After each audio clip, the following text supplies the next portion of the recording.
Good evening, directors, staff, and members of the public joining us and watching. I will now call this December 21st, 2021 Committee of the Whole meeting to order, which is our final board meeting of this year and also the final meeting with our student representative, Mary Gabromesco, we will formally recognize her at the business meeting in January, at which time you can have some few words if you'd like to speak. For anyone speaking tonight, please remember to speak directly and straight into your microphone. For the benefit of all of us, but especially for our interpreters, those using closed captions, and those who normally rely on seeing faces to help them understand, we need to project our voices to be heard through mass. And in particular, for those of us on the dais, remember to move your mic if you turn your head to speak, because the mic will not pick up your voice from the side. And finally, if you do briefly remove your mask, please remember to put it back on correctly when you're finished speaking. Noting that directors El-Amin and Ali have let me know that they will not be able to join us this evening, Clerk, will you please call the roll for the record? Arneson. Here. Okay, El-Amin, Ali. Cerrillo. Inns. Jourdain. Here. Caprini. Polly is here. Ellison. Here. Student Rep Gabromesco. Thank you. Our primary item for this evening is a continued development on the new strategic plan with a focus on the targets and conditions necessary to meet them. After the staff presentation and discussion on targets, we'll share a proposal on the vision language conversation. We'll continue that from last month. Including our student, we'll also talk about our new student representative program, and then talk about any indication of what you'd like to do in your 2021 board officer leadership positions, committees, and other appointments. Directors, as we've previously done with the plan, goal areas and strategies during discussion, I'll ask that you not only ask any clarifying questions, but also say if you are supportive of the plan that they've presented here tonight. Superintendent Graff, please go ahead. Thank you, Chair Ellison, and good evening, Student Representative Gabromesco. Thank you for joining us for this final official meeting for the month of December here in your tenure as a representative. Good evening, directors, as well as those of you who are joining us virtually. As mentioned this evening, we're pleased to bring forward the next piece of our forthcoming strategic plan, which includes the goals and targets and conditions that we believe we need to have in place in order to reach them. And since receiving positive feedback from the board on the goal areas and strategies, we have worked to develop targets in each area, which are aligned to successful achievement of the overall vision, and also reflect the realities in making the kind of progress we want and need to make for our students. Specific to the targets, we've arrived at these after reviewing and considering several factors, including historical trends in Minneapolis public schools, as well as nationwide and district-specific trends in similar or alike districts. Also taking into account the context at the time, such as major initiatives or external factors, Minneapolis public schools plan strategies, curriculum adoptions, including a major one such as our K-5 math adoption. And in each case, we're also intentionally working to decrease or eliminate gaps between our Black, Indigenous, students of color, and white students. So to further support accountability and transparency, we have also identified corresponding conditions that we believe need to be in place in order to effectively meet each goal and its strategies. And then finally, following the board's guiding principle on measures and accountability, you'll see that we are using multiple measures when setting the targets rather than relying on only one way through which to view progress. So I want to thank the board for your continued work on providing leadership to this strategic plan. This will be the guiding and governing document that will drive the focus of Minneapolis Public Schools for the next several years. And while this process has taken many years and countless meetings and hours, and including a vast amount of input, it will be worth it to have a shared agreement on something so very important And I will just add, if there are concerns related to this discussion here tonight, it would be very, very helpful if we hear from all of you, along with the recommendations for an alternative approach. So with your permission, Chair Ellison, I'm going to ask Senior Officer Moore and the rest of our staff to proceed with the presentation this evening. Thank you. Okay. Thank you, Superintendent, Chair Ellison, members of the board. My pleasure to have the opportunity tonight to present the next stage of our strategic plan. We'll have a chance to take a look at targets, and then we're going to do something different. I think from other strategic plans is we're going to look at the underlying conditions in many cases that get in the way of meeting progress that districts want to do. And Minneapolis certainly is not a unique district in the sense that we've set targets in the past, and we've looked to meet those targets, and in some cases have not met those targets. This strategic plan is different in the sense that it does have a focus on implementation, execution. In that sense, we are looking at the things that do get in the way of effective implementation and execution. So tonight what you'll see is there'll be a cadence in which I'll have a chance to first share just some overlying conditions, and you have that, I think it's the first slide. Have a chance then to just briefly, very briefly, you've seen it numerous times, review the strategies, as well as then we'll get into the targets. Won't spend a lot of time on the targets. We'll spend some time, a bit more time kind of going over the configuration, but then the format is similar. We look at an overall, then we also look at impact on students of color. So we're always looking at closing the gap between our white families, white students, and our students of color, because that's something that is a part of our reality in this district. Then we will have an opportunity to, my colleagues will join each of the goal owners, and we'll talk about conditions, some of the challenges that we're facing as we think about accelerating the achievement outcomes for our students and creating a district that is positive for all of our staff as well as families. This is a strategic plan that really looks towards you, and in many cases asking for additional partnership. I think that's where the conditions are going to come into play. The conditions are structural challenges. In some cases, maybe policy challenges. And so this is an attempt for us to, as senior officers as well as superintendent, ask for your partnership and addressing some of the challenges that we see over the next 5 years. So just to begin, I want to just begin with just framing for success and share first that what you're going to notice is the format is our targets as set. They're 5-year targets. They're not linear. That is that in typical strategic plans, you see a 5-year plan, and you'll see 10% over 5 years, and you'll see equal 2 each year, right? And that doesn't necessarily reflect reality. We know from both looking at strategic plans but also following the work of implementation science that targets depend on context. The ability to meet a goal depends on the context in which you're in, depends on the training that's already taken place in previous years. It has to do with the current knowledge that staff exhibit. Without question, we're in the midst of a pandemic. And so those are all contextual factors that would impact the ability to meet a target. In many cases, we're also looking at building the infrastructure. So in some of these cases, these goals are relatively new. And so in some cases, we're having to build the systems so that we can get to the targets. Typically what happens is you see low to minimum growth the first couple of years, and then you're going to see accelerate growth subsequent years. I will harken back to the previous strategic plan in that we were making fairly good progress in other areas such as literacy. We had 2 consecutive years of 2 percentage point gains in literacy. The pandemic hit. We were actually in line for a 3 percentage point gain the following year.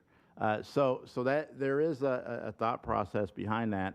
But you're going to see a 5-year target, and that's recognizing the challenge of implementation.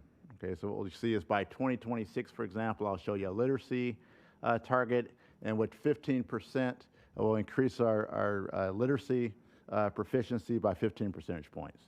Each year, we'll then report back to you. We'll share progress on obtaining that goal. We'll present a number that we've achieved, but we're just not predicting a year-to-year number. And so that'll feel a bit different. We also want to point out that conditions do impact goal attainment and implementation. So again, that's why we're going to focus on some of the conditions and really engage in a conversation. Some of those conditions are fairly intuitive, but I think it's important for us to bring those things forward because those are the challenges that in many cases we must overcome on a regular basis to get to the goals that we're seeking. You're also going to see within the different conditions that there's a lot of interdependencies between the divisions. Okay, so for example, in Goal 1, you'll see conditions. You'll see some areas that are really relevant to the human resource area. Okay? In Goal 3, you'll see some areas that are really relevant to Goal 4, climate. Right? So we're looking at retention, employee retention, a positive climate is essential. So we all have to work in concert, and this is the commitment that we're making on behalf of the superintendent, the senior leadership team, as well as the associate superintendents in conjunction with the schools, that we have to be in sync, we have to be in alignment to get the consecutive years of progress that we're hoping to obtain. Without question, we've talked about the fact that systemic change, this is a plan that is really looking at disrupting the status quo. In many cases, the status quo we often talk about is the low levels of growth and proficiency that we see. And in particular, we're trying to disrupt gaps in achievement by race, by income, and so by zip code. So this requires systemic change. Again, the conditions will identify some changes in current systems that we believe, with our best thinking, years of experience, that we believe are necessary to address in order to accelerate the outcomes that the community desires. The last piece is that conditions aren't excuses. They're just examples of reality. And I've heard some folks talk about conditions, and we've had a number of conversations as being excuses. Regardless of the conditions and what we're able to address, we're committed to moving forward on behalf of our students. But we do feel that the level of expectation that we need to have, both internally as well throughout the community on your behalf, that we would be remiss if we did not identify the conditions that are going to get in the way of progress. We will progress monitor yearly. We will have the opportunity when we're not meeting progress, we're not implementing with fidelity, we will be able to bring those items up to you. That will not change. But essentially, we're looking at an overall 5-year plan relative to looking at targets year to year. This is an implementation science framework. Not going to spend a lot of time on this, but wanted to just level set about conditions and implementation. This is part of the work we're doing, of course, with the University of Minnesota. They have strong work around implementation science. And so if you recall, we've talked about a University of Minnesota partnership. One of the things they've committed to us to support us on the study of implementation. And so the exploration installation, when we're talking about conditions and addressing conditions, that may be on anywhere from now, call this a 0 year, to the first 2 years of the plan where you're building the infrastructure. And sometimes that means that work of addressing a condition will go into a work plan. Okay, so this is going to be a significant body of work to really pull apart the system, rebuild it, extend the work of the comprehensive district design under your leadership. We have some conditions already in place, but the first 2 years is really identifying the challenge. What is the root cause behind, in some cases, growth not happening, laying the groundwork, making sure people have a shared understanding of what we're trying to address, coming up with different ways to monitor, understanding gaps in knowledge that we require for us to move forward to get to the years 2 to 5 with the system implementation, where we're looking for fidelity at that point. Not to say that as we're moving forward in the first 5 years in the first year, there are going to be some locations that are more advanced than others. And so what we're trying to do is build a system of success. And I've shared before, members of the board, that typically when we look at our outcomes every year, you typically have half of the schools have improved, half decline, and the end result ends up being a 1 to 2 percentage point gain. We're looking at building a system such that by the time we get to the 5th year of this plan, you're looking at consecutive years, potentially of 3, 4, or 5. And that's something that is exciting to see, and we'll have a chance to look at that. Initial implementation, we're also looking at identifying, keeping the resources. You're looking at sustainability. By the time you get to full implementation, it's just the way we do our work. And then when you go on to the next strategic plan, then you're just extending on to the good work that's been happening. Key component of this, though, is staying committed over 5 years, not making the mistake of constantly changing a plan. What we're going to do is present progress on the plan each year with the hope that that gives you confidence that we're moving in the right direction. So we're going to start with our first goal of academics. And just briefly, we have our set of strategies. And again, we have our goal, which is academic achievement. Every student achieves their full potential with equal access to programming that is rigorous, that connects learning in schools with students' experiences at home. And then you see a set of strategies. Or again, the strategies are our best thinking that's going to allow us to meet the goal. And then you're going to see a set of targets. And let me walk through this. I'll take a bit of time just to walk through the format. I think it's different than what we've presented before. If you look at the column to the left, starting with overall. So overall, you go across, you see a couple of areas. You see a pre-pandemic, you see a current year, you see a 5-year goal, and then you see the numeric for the percentage points that we expect to gain after that 5-year period of time.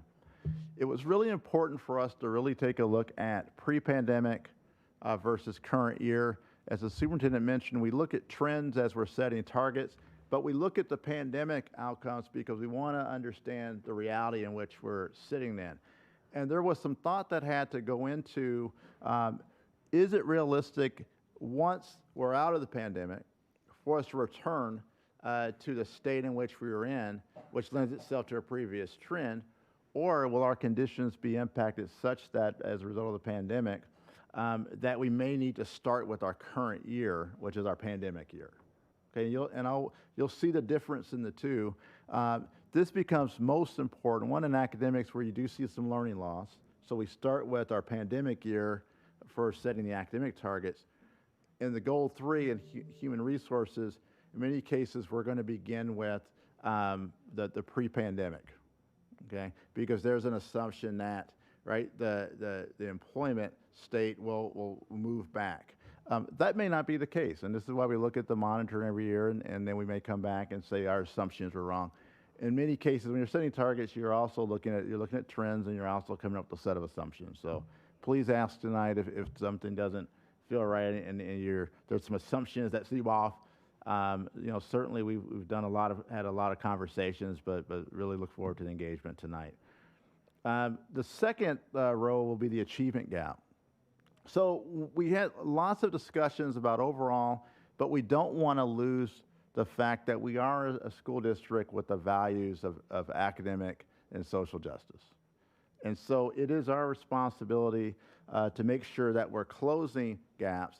And also, if we're going to improve an overall, you do have to accelerate the lowest achieving groups at a faster rate, in many cases, as you're higher achieving. So there's two things that will happen. We're going to see an increase overall, but we're also going to see a reduction in gaps. Okay, and so you're able to see pre-pandemic gap, current year gap, right? At the end of 5 years, you'll see a goal, and then you'll see a current target. And then, so those are the two we'll monitor for each one. And then just for your reference, we had the actuals for Black, Indigenous students of color and white students. So you can see that the number. So for example, pre-pandemic, 29% of students were proficient, 2nd through 8th grade on the FAST and literacy, compared to 80% of our white students, right? Significant gap. Current year, 27% Indigenous, Black students of color, 77% white, so the gap still remains. You start to see a reduction of the gap as you move forward, and you see the current year targets, right? There's a 22 percentage point target for your Black Indigenous students of color, which is very ambitious, but we believe doable. And then you see white students still growing, but not at the rate of your students of color. And so from a monitoring standpoint, we're going to report to you the top two. We'll put a lot of other data in the appendix, so we're going to go back to how we used to, where you'll have a pretty substantial appendix for your own reference. This data will also be available to the public, the Tableau website. But from a reporting standpoint, we're also trying to be cognizant of the fact that we didn't want to have hundreds of metrics every year to present to you. So we hope this is a happy medium. But again, we will look at each individual group yearly, monitoring progress, and that's part of the departmental work. And so you see mathematics, it's a similar format. Okay, and so you see, again, going from 40% current year to 55%, so the 15 percentage point gain is what we're expecting. Mathematics, again, we're looking at doing a mathematics curriculum adoption in the midst of the strategic plan, so that will certainly impact the metrics. That is an example of a condition, for example. Yep, Superintendent. Yeah, thank you, Senior Officer Moore. I just wanted to highlight also, if you'll look at the top outside of the table, it does identify the source of information that we're looking at, the measurement. In this particular case, we name it as the Fall A-Math Fast. And so being mindful of, again, we're looking at a variety of measures, not just one, but that does name the fast, and certainly cognizant of any additional changes that might happen over the course of the next several years. But I wanted to point that out because we had a similar fast for the literacy. Yes. So I just wanted to point out that they vary depending on the actual goal and the specific topic. Thank you, Senior Officer Moore. Absolutely, Superintendent. And we have a number of metrics here. So I'm going to look towards you. I'm going to pick up the pace a bit on these targets. Board, if you want me to slow down, I'll look towards you as well. But do want to have a chance to get to the conditions. But you see you see targets for dual language Spanish literacy.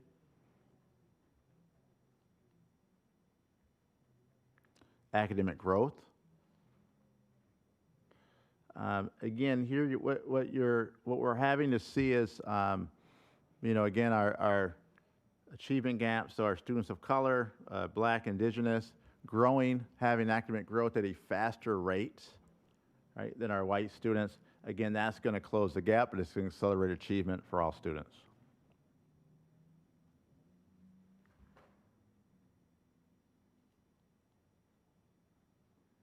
And in many cases, I'll just point out with the academic growth. I mean, I think what you're seeing here is that the academic growth for white students currently is 68% pre-pandemic, and so by the end of the 5 years, you're looking at an increase to about 61%. So you're effectively closing the growth gap as well. Mathematics.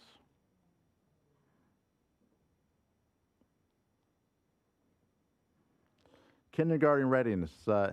We have two 1.6 and I believe 1.6A.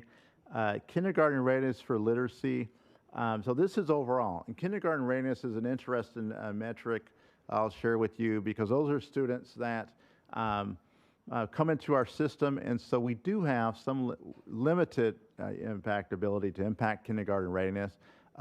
This metric is actually more of an indicator in some cases as a result of our partnerships that we have with community-based organizations that are doing pre-K. The high five is actually our programming, and so you do see that this is one that we'll take particular attention on. We have, I believe, about a third of our students that currently attend high five.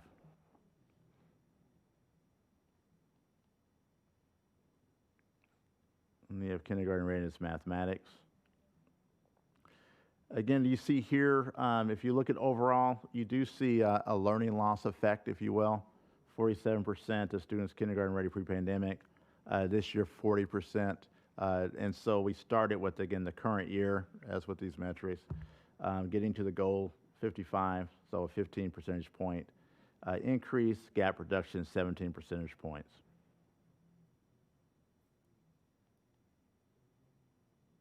And you see the same for I-5.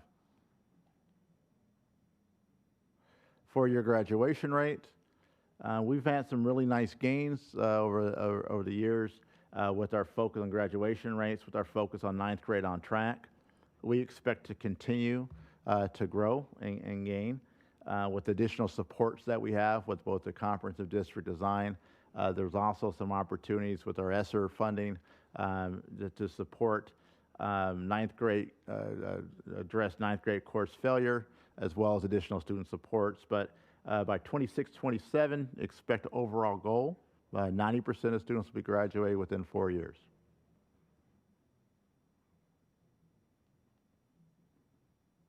Advanced coursework participation. Okay. Again, you see that overall we expect 78% of our students to take at least one advanced course with this, in passing with a C or better. Again, Dr. Fearon will have an opportunity to talk perhaps tonight about some of the additional work we're doing around advanced courses. But again, that was a key area strategy of our comprehensive district design, as well as work being done around policy and supporting schools right now. So those are the targets. And at this point, we'd like to talk about conditions. And then I think at the end, if there's additional questions on targets, certainly I can take those as well, or ask my colleagues to answer those if the question is too tough. All right, Dr. Fearon.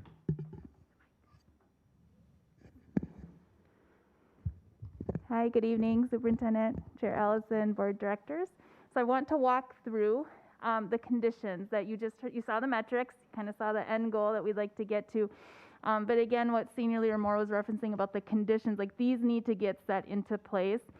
And I had a conversation and kind of heard the question from the last Committee of the Whole in November about, we heard pockets of success, but how do you scale this district-wide? We have a very large district, and it's great that there are some places that people are seeing these pockets of success. So I would say this is one area that we would need in order to scale. So I want to walk through the conditions to make sure all of our schools have these in place, so then we can see district-wide implementation and success. So the first one, all schools follow an academic schedule and a calendar that supports academic priorities as identified in the CDD and strategic plan. So in this CDD, we did a lot of the technical work with zoning and schools and things like that, setting them up. But we also now, the next step is to look at the schedules, right? So looking at, do our schools, are they running a schedule where they can then implement a lot of the things that we have here under academics? Or is the actual schedule getting in the way of that, right?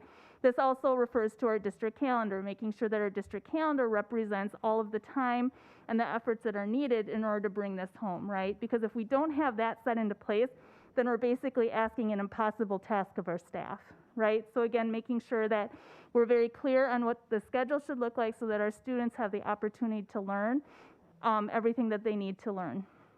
Number 2 is schools are staffed appropriately. Manageable vacancy rates by employee group in all course and thematic areas. Funding and resources are sustainable and predictable. Again, it's really important that one of the conditions is staffing, right? Yes, fully staffed, number of staff, making sure that our schools have the most qualified staff in all the schools. But again, when you start picking that apart, you're looking for an example as what Senior Leader Moore was talking about advanced academics. Those require additional certifications, trainings, sometimes degrees. So if we want schools to be able to offer those courses, we have to make sure that we have provided staff the opportunity to get the training, the certifications, and or the time so that they can teach those courses. So again, that would be an example of number 2. Number 3, additional time needed for required professional development. We have a very large ask of what all of our staff need to know. Again, this isn't just teachers, this is building leaders, this is our district staff. There's a pretty long laundry list of what people need to know in order for us to say, now you have to implement. So we do need to take into consideration this is going to take time. It doesn't happen overnight. Even once you know it, you need the time to be able to implement it, practice it, get feedback. That's all in a cycle of time. So to say this is going to happen in 1 week is unrealistic. So we want to make sure we acknowledge the time needed. Number 4, all teachers use district-approved curriculum and appropriate interventions. This is a way for us to be able to support our schools and what's being offered and what's being done. I think last count we had 40 to 50 different things happening in regards to literacy. There's no way as a district we can support all of that, and to ensure it's being done with fidelity, make sure that, you know, if we're paying vendors, we're getting the right support and it's being done correctly. So again, narrowing that down, making sure that our communities are engaged in helping to choose what we're offering in our schools from a culturally sustaining aspect. So it is very much necessary that our staff are using the curriculum, the resources, and the supplemental pieces that we have gone through the process through Minneapolis to approve. And then there's also monitoring that happens of those approved resources as well. Number 5, stronger systems of accountability for low-performing staff and the HR staff needed to implement. So again, as we're looking at the collective responsibility, the collective efficacy to respond to the collective urgency, right? There has to be this willingness for all of us to be able to step back and say what is actually needed for the job to get done, and then be able to have clear systems in place and high levels of support for staff who need that redirection perhaps or that extra support. So again, looking at these 5 conditions, this is what we believe from the academic division. We need to be able to have district-wide if we want to scale up the pockets of success that we talked about at the November Committee of the Whole. I'll turn it back over to Senior Leader Moore. Thank you. Too much stuff. It's starting to look like my desk in my office. I apologize for this. So one of the things that you see, though, obviously, is you do see overlap between the different divisions. I mean, I think as Senior Officer Fearing mentioned, you do see HR, human resources identified clearly in number 2, number 5, in some cases 3. There's also a reliance, obviously, on our principals, associate superintendents we pulled in. Again, so this is these types of conditions are going to be relevant across the different divisions. And then you end up seeing the conditions, the ability to get to the conditions at the department plan level and the division plan level. And so that would be part of the thing that the superintendent would be responsible for, is to ensure as moving forward with board support that these conditions are in place to effectively implement and get to the outcomes we desire. So I'm going to go to the next goal. Student well-being. You're gonna stay up here. You can stay up here. It's lonely up here. That's fine. No, you can stay up here. All right, goal 2, student well-being. This is our whole child goal, and this is something that really reflects strongly our board value, which we're very proud of, that as a district that we have an emphasis on. This would be the whole child, social emotional learning, safety, both inside and outside the classroom. So you see the strategies, access to culturally responsive counseling, mental health services. This is an extension, obviously, of the work with the Conference District Design, where there was an additional investment in mental health, student support. See the additional investments as well within ESSER. So this, again, says continue to do the work. Strategy. Fully implement restorative practice, a restorative approach to student support. So that's restorative practices. Integrating social emotional learning, both directly instructing in our social emotional skills, but also integrating those skills into our core content. Again, you see an out of school time, again, a relationship with academics in that area. Physically safe and welcoming school environments, you see the work of operations coming into play. And Senior Officer DeVette will have an opportunity to share some of the conditions that she sees necessary moving forward. But the shortening of walk zones, clean buildings, we've discussed that. Building improvements, beautifying the environment, land care, also our emergency management practices, and then also board values relative to supporting healthy child development, nutritious meals, as well as the physical activity, and that has been something that the board has identified as a value as well. So those are the strategies for us to get to goal 2, which is we want every student's physical, mental well-being to be addressed and to be an integral part of their education. So again, emphasizing it's not just about a standardized test score, right? We want students to achieve not only standardized tests, but we also want students to be healthy human beings and happy human beings. And we believe that we can do both in Minneapolis Public Schools. So we do have a set of targets. These are very interesting targets in that because we have a new type of goal, we need to have, I think in some regards, a more innovative way to measure. When you see 5 areas, percent of students indicating almost always feel safe in schools. You see the second is a sense of belonging target. Teacher caring about me is a target. Right, student voice is part of something we talked about as a value. And then students feeling affirmed in their identities. So we believe that if those 5 things that we're measuring take place, we do almost always, because when you're looking at social and emotional learning measurement, the extremes, so in this case almost always, is predictive, more predictive. The field isn't advanced enough yet, right, to just look at agree. So you look at the extremes, and that tends to be predictive, in many cases, a leading indicator for your traditional academic metrics. So you do see pre-pandemic. That's the last time we were able to get a data point on these areas. You see a couple of non-applicables NAs. That reflects the additional emphasis on student voice and identity. But we expect 60% of our students across these 5 areas to strongly agree that they feel safe, they have a sense of belonging, that teachers care about them, that they feel they have strong voice, and that their identities are affirmed. And so again, these are targets as well as the strategies reflect who we are. It goes without saying that this is actually a tri-shared goal in which Senior Officer DeVette, my division, Accountability Research and Equity, as well as Senior Officer Fearing's division, Academics, we're going to all be part of these strategies as well as targets. Oh, sorry, one more. And then last but not least, we want to continue to reduce this disparity. This is more of a traditional metric, but this is a disproportionality metric regarding suspensions, white students relative to students of color. Pre-pandemic, 5.6 times more likely if you're a student of color to be suspended versus a white student. We want to cut that in half by the time we get to the end of the strategic plan, 26, 27. Again, through those strategies, the additional supports mental health, we believe students feel valued, identity, have a sense of belonging, stronger relationships.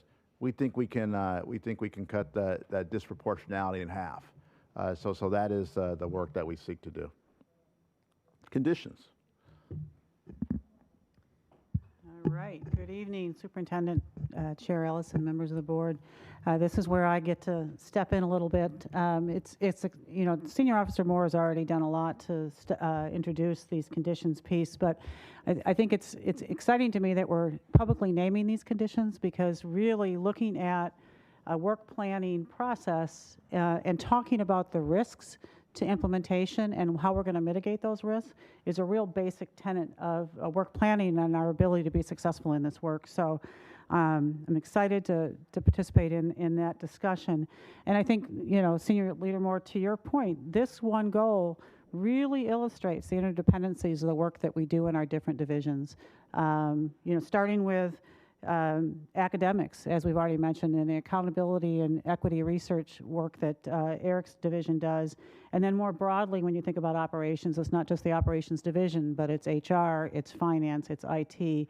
And this is a really interdependent goal, as much of the strategic plan is.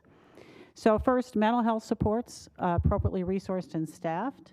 If we're going to provide equitable access to culturally responsive mental health services, we have to commit to funding, recruiting, and supporting our mental health staff with a diverse pool of mental health professionals available and hired. So we have to intentionally recruit for diversity in our mental health professionals in order to provide that culturally responsive support for our students. Number 3, district adopted social and emotional curriculum that exists within our district already. In order to integrate it and integrate those social emotional practices into all of our classrooms, and as previously been mentioned, our out of school time, We have to fund and we have to make sure we implement those materials and resources that are available district-wide, regardless of the school or the program that the student attends. They have to have the SEL support they deserve.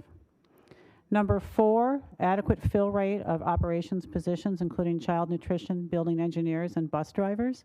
You can imagine this one kind of hits close to home for many of us, but staffing is key. It's key to supporting the whole child, not only for those services that are listed here or that have already been touched on tonight, but when you think about, you already mentioned physical activity as far as part of what supports children, as well as the nutritional services for wellness. Our building custodians, in order to make sure that our buildings are clean, safe, healthy, and attractive. That extends to our land care operations as well. And then bus drivers and bus aides, so that we can have a well-functioning transportation system. And I would just say, I would hazard a guess, or I know for a fact, that these positions that are listed specifically on these slides historically have some of our highest vacancy rates in the district, along with some of our other roles and responsibilities. Number 5, district-wide restorative practices planned appropriately, resourced, and staffed. So again, in order to implement a restorative approach to student support, we have to commit to funding and resourcing that programming, as well as the professional development that's needed for all of our staff to understand and have that restorative mindset. And then finally, number 6, youth enrichment programming, appropriately resourced and staff across the district. So you're hearing kind of a theme here, staffing and resources, professional development. But that's within our student activities division, athletics, all of our after-school program, out-of-school enrichment between semesters and over the summer as well.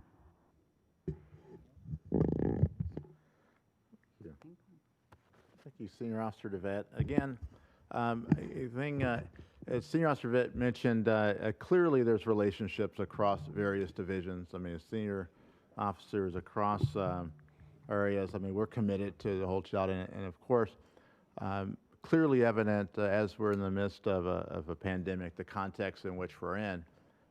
This goal is essential and will be moving forward. So critical work that we're looking to address moving forward, and we have the targets, and certainly you see the conditions that are necessary for us to make sure that our students are healthy and whole. Thank you.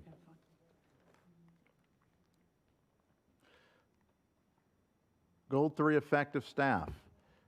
This is going to be a critical goal, and again, there's overlap again across the various other goals, but it has a goal, effective staff.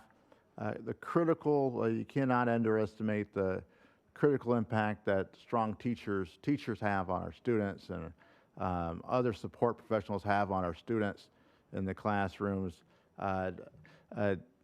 So this is becomes a critical goal of strengthening pathways and reducing barriers for diverse staff. So critical component strategy is that we need to have more diverse staff, recruitment and retention, creating more pathways for teachers. Senior Officer Sullivan will have an opportunity to share some of the conditions needed for those pathways. And we have that program right now from high school through matriculation, in some cases through college, so that's exciting. Maintain our teacher equity plan, so continuing to take a look at both site-based parent evaluation, our 15 highest need schools, but also supporting those schools in strategic staffing ideas. And so that's exciting work that has started under the Comprehensive District Design. You'll see that as part of the Comprehensive District Design, that strategy. Strategic recruitment of high-quality, diverse teachers and staff. Number 4, pursuing negotiation strategies, addressing the contractual barriers to equitable distribution, recruitment, hiring, and retention of high-quality, diverse teachers and staff. That's one strategy. Clearly, that's alluded to within the Human Resources Equity, Diversity, Impact Assessment. And so, in some cases, our current state, this is a clear example, our current state may get in the way of our ability to meet some of the targets that you'll see briefly. And so there will be a set of conditions that we will ask for support from the board to be able to meet the targets we need to get a more diverse staff into our district. And then also pursuing authentic engagement with parents, design implementation around equitable HR resources, practices, and policies. And again, this is just a commitment to making sure that we have parent voice, parent engagement, community engagement, and the recruitment retention of our staff. And I think that's recognized as a partnership, and the pandemic has really, again, elevated the resource that our community provides as it has to do with bringing in more talented staff into Minneapolis public schools. So employee retention, so starting with targets on employee retention, we look at teachers, principals, as well as educational service professionals. The pre-pandemic and current year, in many cases, they're fairly similar.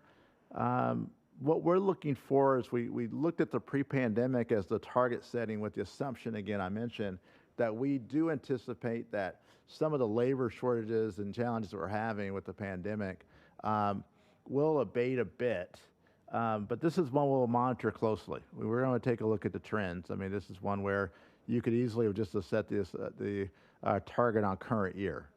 So this is one we'll have to revisit, obviously.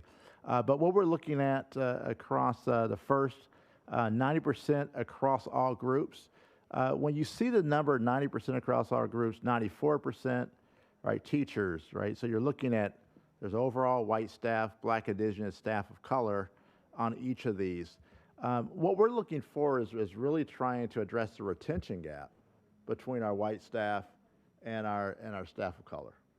Okay, why does that matter? Well, the retention gap could be synonymous with the feeling of not feeling valued equally within the organization. Okay? So we're wanting to make sure that we improve, but we also close those gaps. And so for teachers, you're looking at 90%, or overall 9% across all groups. Teachers, we want to retain 94% across all groups for our teachers. Principals, 95% across all groups. Educational support professionals, 85% across all groups. So you see a slight increase, and you also see a closing of the gap between our overall, between our white staff and our Black, Indigenous staff of color. And so that's the thought process behind that. And you know, as we get into the HR targets, and certainly Senior Officer Sullivan will be able to answer additional questions, but these are targets that are very challenging given the number and contractual obligations and the number of staff we're talking about to really move. Because hopefully you see that the numbers of retention are fairly high right now, as is. Staff diversity. Again, you see an overall pre-pandemic, current year. Targets were set based on current year overall. So we're looking at as we're increasing staff diversity, there's an overall end, so you're going to see a reduction in white staff in order to increase the percentage of staff of color. And so you see that for teachers, you see that for principals, you see that for ESPs. And so the goal is always to move towards having a staff within the school district that are proportional to the student of color population. That being said, we'll continue to do work on providing adequate training, equity training for all staff, regardless of background. Every staff in this district should be competent, excited, enthusiastic, to be able to engage with our students regardless of background and language and ability. So we'll continue the equity training, but we'll also really look at trying to diverse our teachers, principals, ESPs, as well as all other employee groups. Teacher vacancies, diversity of, excuse me, diversity of new hires. This is one that's going to be interesting. When I talked about concerns about the pandemic effect, this is one where you clearly see a difference. If you look at the top row, 3.4, you're able to see the pre-pandemic, we had about 1.5% classroom teacher vacancies start of the year. All right, current, you see a pandemic effect, 5.6. We believe that setting a target of 1.5, going back to where we were pre-pandemic is an adequate target. And then you also see racial diversity of new hires. That's something that Human Resources will continue to work on, but you're seeing a 10% overall. increase on the racial diversity of new hires, and you see it by groups: 10% teachers, 5% principals, 5% educational professionals. So you're going to see both an increase overall in the number of teachers of color, primarily through hiring more those new staff, those openings that come in. You're actually increasing the percentage of those staff that are going to be staff of color. And then Senior Officer Sullivan, I'll turn it over to you for the conditions. Thank you, Senior Officer Moore. Chair Ellison, Board of Directors, Superintendent, thank you for the opportunity to talk tonight around the conditions for Goal 3. Also naming some of the tensions that are at play with these conditions and the metrics that we have. The first we've listed is sustainable funding and a commitment to our pathway programs. Two things I'd like to share. We did just receive about $1.5 million in MDE funding for our high school to teaching pathway to continue that through 2026, as well as funding to support tuition for our residents for the next 3 years. So we're really excited about that. And we also had a great site visit with Pellsby, a really positive site visit with Pellsby around our licensing pathway. So continuing to move that forward, but we know that our pathways, our internal pathways, are our most diverse pathways into teaching profession. So a continuation of those is critical. And I think as you heard from many of the other conditions, staffing is a critical part of this entire strategic plan. So our second condition is really ensuring we have a competitive wage and benefits packages. This supports both recruitment of new staff, but also retention of our current staff. And I do want to name that there is a tension here with fiscal sustainability as well. So that is just a tension within the system. But we do believe that in order to be able to recruit and retain staff, ensuring that we have competitive salaries and benefits is critical. The third thing I would name, and this is a real tension within the metrics, is ensuring we have enough vacancies to recruit into, especially with potential enrollment declines. So one of our metrics is looking at increasing the retention of staff, and we're also looking to diversify our staff, and those two things may be at odds at times when we need vacancies to bring new staff into the district. So part of our work in the strategic plan is finding that balance, ensuring that we're recruiting and also retaining, but ensuring that we do have vacancies where we need them. And things we've done in the past around this are things like early retirement incentives that support us in that work. The fourth item I would name is just board support around negotiation strategies that address the contractual barriers that were brought up in the EDIA. And this may include looking at language around seniority, which may negatively impact our staff of color. And I do just want to note that this is not a criticism of seniority by any means, but more of an acknowledgement that based on our current or most recent hiring trends, as well as our employee demographics, seniority-based language in our contracts tends to disproportionately privilege white staff and disproportionately negatively impact our staff of color based on layoffs and accessing and other pieces there. So that is one space that we think is absolutely critical to address.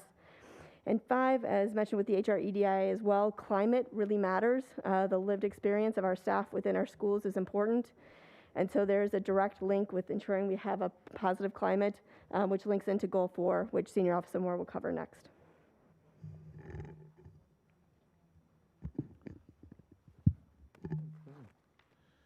Thank you, Senior Officer Sullivan. And as mentioned, Goal 4, school and district climate.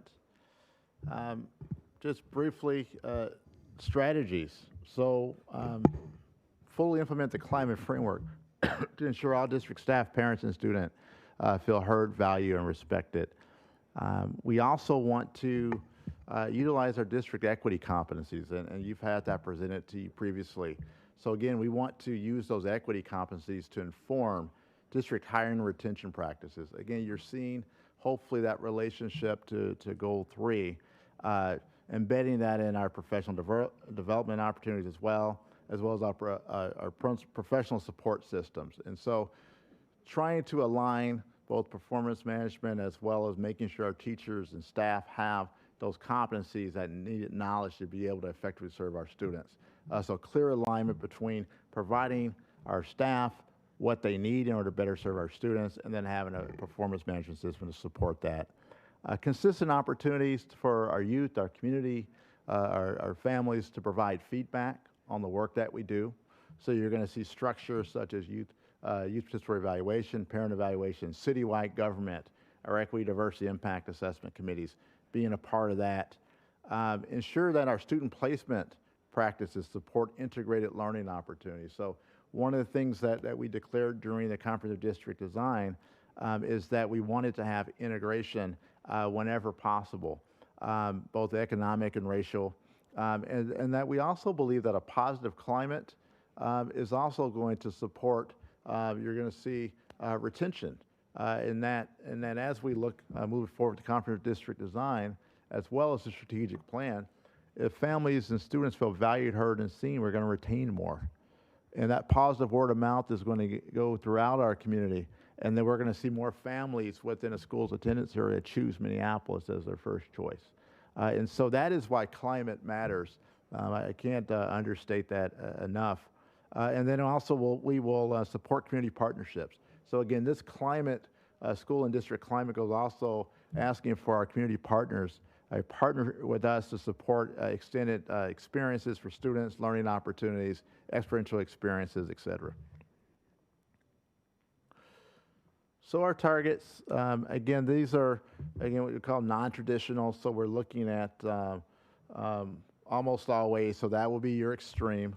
And so 60% of students will feel welcome. Parents will say they feel welcome at the child's school.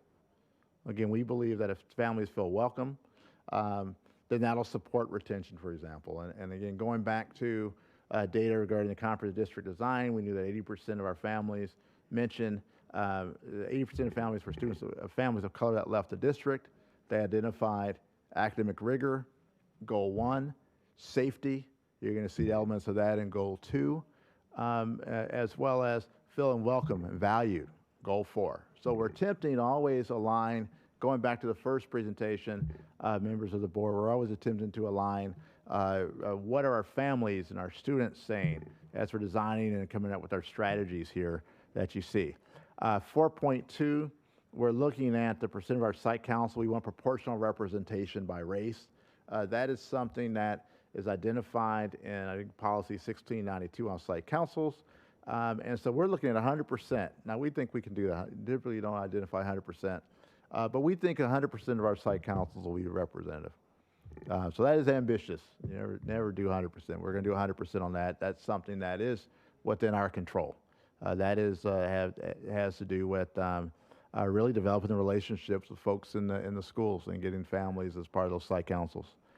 We also, 4.3, again, if we believe that families are treated with dignity and respect, and Minneapolis Public Schools is a place in which people are getting what they need, and we're out in the community engaging with our families, that we believe our market share will go up to 70%. Okay, what does that mean? That also means enrollment increases, which aligns to some of the work around the comprehensive district design. When you look at the beginning of the decline in enrollment, but as the quality of our work increases because of the additional investments, the consistency of our work increases because of the additional investments, we believe we'll grow our market share. Part of growing that market share also means that we're retaining more of our families. Okay, and so we first work on making sure that our families and our students who attend Minneapolis Public Schools are getting the best experience possible. 2, we believe then that will lead to more families coming in through word of mouth. And then the last is, again, here's another 100%, but this was a commitment we made pre-CDD, which is a percent of staff completing equity training. We think 100% of our staff over the next 5 years will participate in equity training. That's essential. Equity training based on the equity competencies, again, so that you're able to embed the equity competencies into your performance management system. So again, supporting, but you have to provide the requisite knowledge as you're also providing the supports through performance management. School and district climate. This is a really simple one. We think 75% of our students, parents, and school level staff should indicate that we're part of a positive climate. And so we'll set our baseline this year, and then we will move towards 75%. We think that that's the number necessary to be able to accelerate achievement, have people engage in a positive way. within the strategic plan. And the last one is percent of climate indicators met. This is a climate index that's being developed, but 75% of climate indicators, as part of that climate index, will be met. And then finally, conditions. I'll go with those quickly. Well, 10 minutes over. Sorry, Superintendent. Chair Ellison. Conditions necessary, policy 1692. So there's currently equity, diversity, impact assessment being done on the site council policy. That'll be completed in January. There'll be a set of recommendations. We're looking to need board support on those recommendations, but also just support in making sure we're implementing the policy with fidelity. It's a very strong policy as written. I'm sure there'll be some recommendations, but we just need that support in continuing to make sure that our site councils are representative, but also a space in which we're looking at budget, academics, and family engagement at every school site council. Conditions, we need to have our equity competencies embedded in our work, so support in doing that. Full implementation of student placement EDIA. Again, there were a set of recommendations in the student placement EDIA in terms of accessibility of placement, understanding of placement, direct outreach to the community, so support participation in the placement process. So we're looking for full implementation of that. Continued support of those recommendations from the EDIA committee. Continued support on the climate framework. There's a lot of good work identifying the climate framework. You're going to see that this spring with really strong climate plans. There's going to be a lot of engagement around the development of those climate plans. So we just want your continued support and elevation of that work. Continued support, sustainable funding for stakeholder involvement structures. So things such as youth participatory evaluation, parent evaluation, EDIA, this new citywide government partnership that we're funding out of ESSER. I think it's going to be critical, parent advisory councils. We have the structures in Minneapolis Public Schools to embed voice to support our decision making. And so it's critical that those structures continue, and we will ask support of you as the school board for that.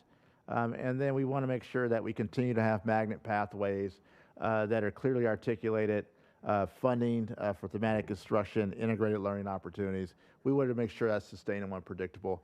Again, continuing with some of the tenets of the comprehensive district design, making sure pathways were sustainable and predictable. So those are the conditions. And not to get into the chicken or the egg, I think climate is extremely important. Senior Officer Sullivan will identify staff, Senior Officer Filling academics, Senior Officer DeVette, as well as myself and Fearing, goal 2. But they're all going to have to operate together. Again, this is the comprehensive work we believe necessary to improve the experiences of our students and families in the district. With your support, we believe that we can be successful in meeting those targets. They are doable.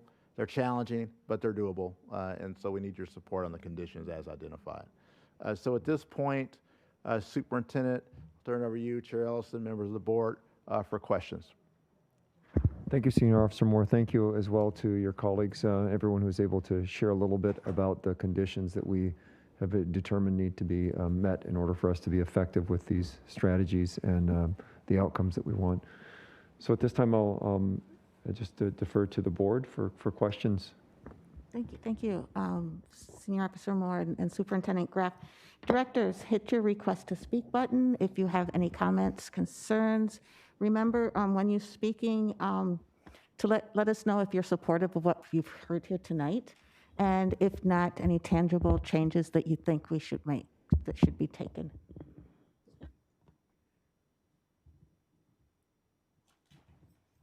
Student Representative Gavromesco. I guess I could say, yes, I am supportive of the plan that is happening today. I just had a few questions about the implementation of it. And the first would be, especially when it comes to installing the conditions, how will you reach out to communities and parents and students when it comes to these goals that you have? Because I know in part of like the installation of these conditions is laying the groundwork and building awareness of it. So I guess what communities and what groups are you reaching out to in this process? And on the other hand, how are you creating those connections with the community? So if I may, Student Representative Gavromesco, thank you for your question. I think this is part of what's unique to this strategic plan is that we have focused specifically around the conditions. And part of the plan development actually came from conversations that we were having over the last several years with community members, stakeholders, and students and staff. And in terms of how do we go back to sharing this information, when I came into the district, we had a strategic plan, and one of the first things we did was evaluate what the knowledge of the strategic plan was with staff, and we found it to be very, very small. I think Senior Officer Moore, you may recall, it was less than 40% of the 35% of the people knew that we had a strategic plan and actually could identify what work was being done with it. So I think we're in a much different place right now. But to your point, it was also noted in terms of the presentation that we have access to our parent participatory evaluation. We have access to our student participatory evaluation, you know, our citywide government. So we have all of these stakeholders who've been invested in sharing feedback with us, and we need to take, you know, what the final outcome will be from this board's decision around our strategic plan, and then go back and revisit those conversations. And giving tangible examples, I think, will really be helpful as well. That's one thing that's hard with a strategic plan, is you start to get bogged down in numbers and percentages, and really what we're talking about with the conditions and the strategies are tangible things that people can see. So for example, we're moving into our budget season, and we know that the site councils, you know, are made up of different stakeholders in the school community. So the EDIA that's going to come from that, we can talk about, here's a concrete example of what these conditions need to look like in your school. So it will take some intentional effort from all of us, the board, you know, the representatives who are here tonight from the district administration, as well as the school leaders and the school staff.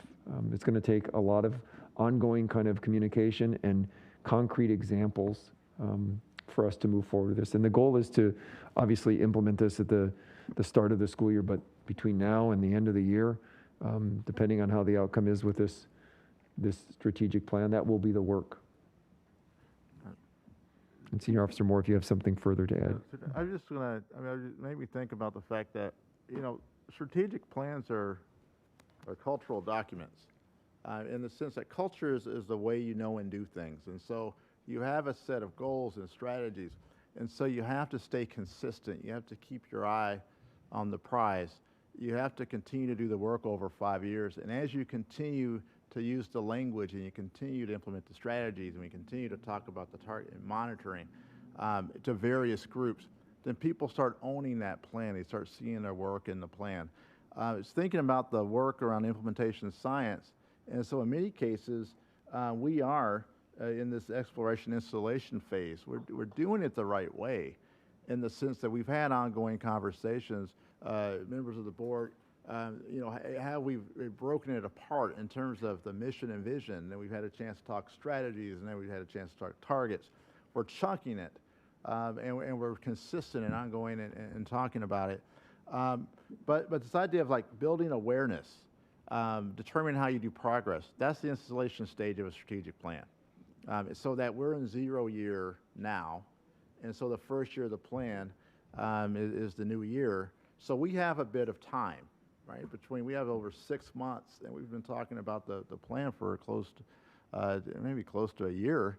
And so we're on. It takes that time. You remember installation up to 2 years.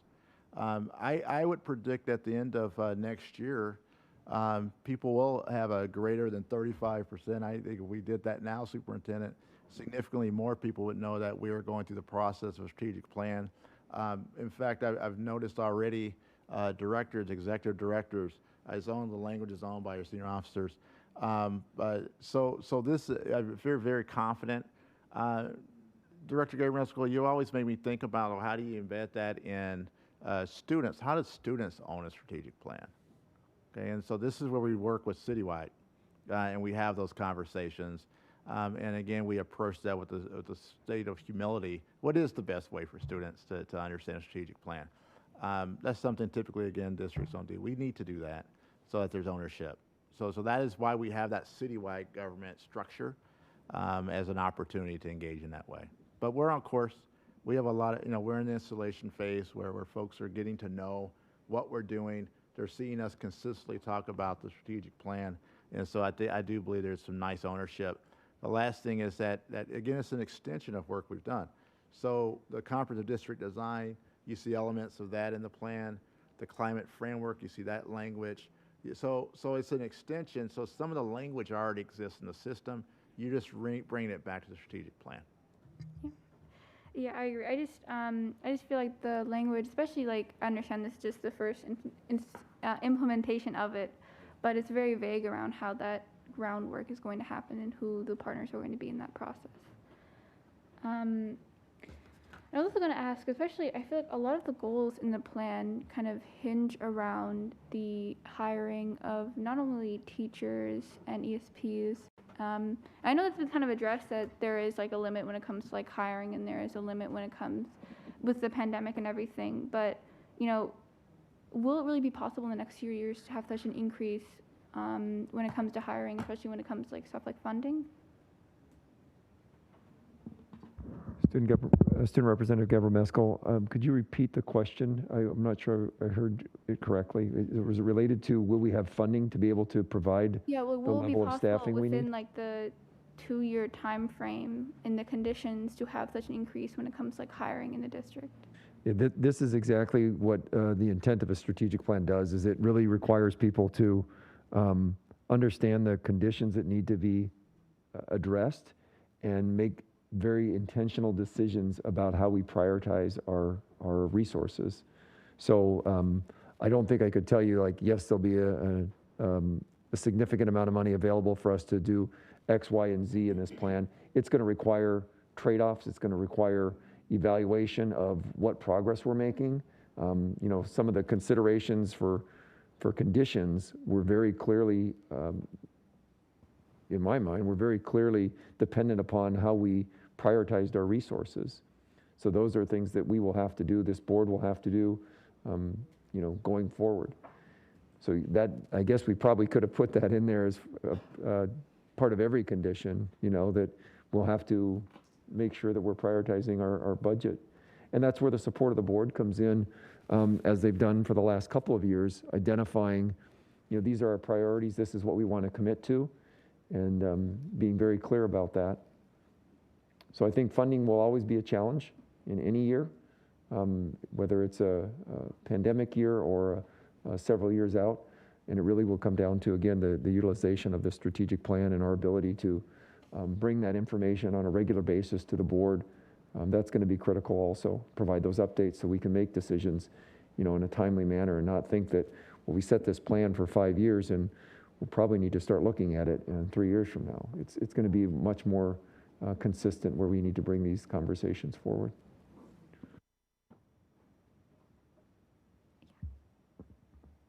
Yeah, and yeah, those are the questions I had. I also just wanted to say, especially around the 4th goal, the fact that it is really prioritized that students are a part of the process, like moving forward, and that the more students feel like they are part of these processes and the more heard they felt, the more they respect like their schools and the more that they respect MPS as a whole and feel more involved in the community. I mean, I feel like that's something that myself and all students agree with. The more we feel involved in the process, the more ownership we feel of our education. So I just feel like that was a really big thing to include in the implementation of this, because I think that's something that not a lot of school districts are aware of. So, yeah, thank you for that. Thank you. Director Polly. Thank you, Chair Ellison. So I have some questions about the presentation. So looking at slide 4, and I'm thinking about goal 1. And so slide 4 has the information at the bottom showing like years 0 through 2 is creating conditions and years 2 through 5 is implementation. And I understand you said that progress is not linear. I totally get that. But I do feel like we need to be able to evaluate this on a very regular basis. So even as far as creating conditions, like are there goals or metrics? So like year 0 or year 1, like where should we be? Because I think to your point you just said, Superintendent Graff, like we can't look up after 3 years and be like, oh, we're not where we need to be. So can you just say a little bit more about that? Yeah, what you're seeing here is, I think the reporting mechanism for the board and the public around these metrics.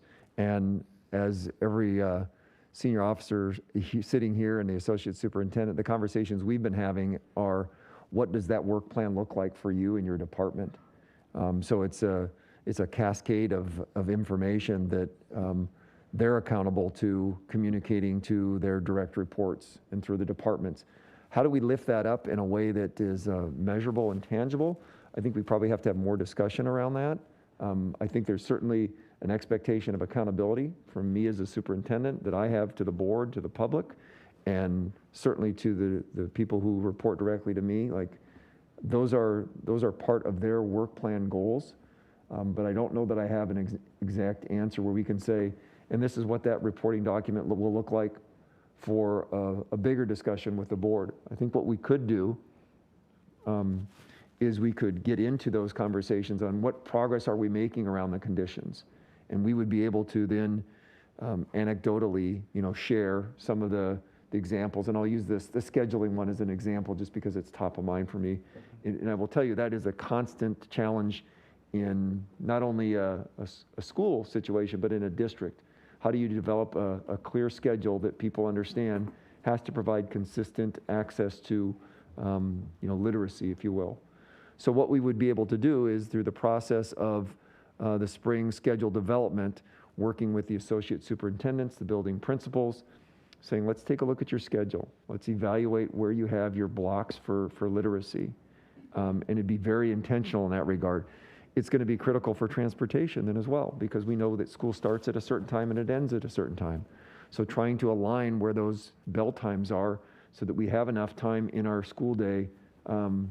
So we would be able to take those conversations through the review of the associates and bring that back as, yes, we have consistency with it.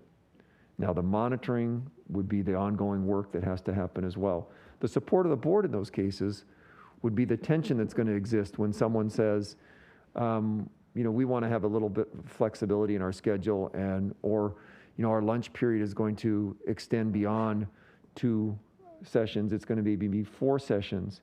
And so you start to push up against the expectation of having 30 minutes of recess in our elementary schools. So those are I guess that's as concrete examples I can give you right now, that work actually has to happen with everyone over here in their work plans, and how we report that would probably be something we want to give more consideration to.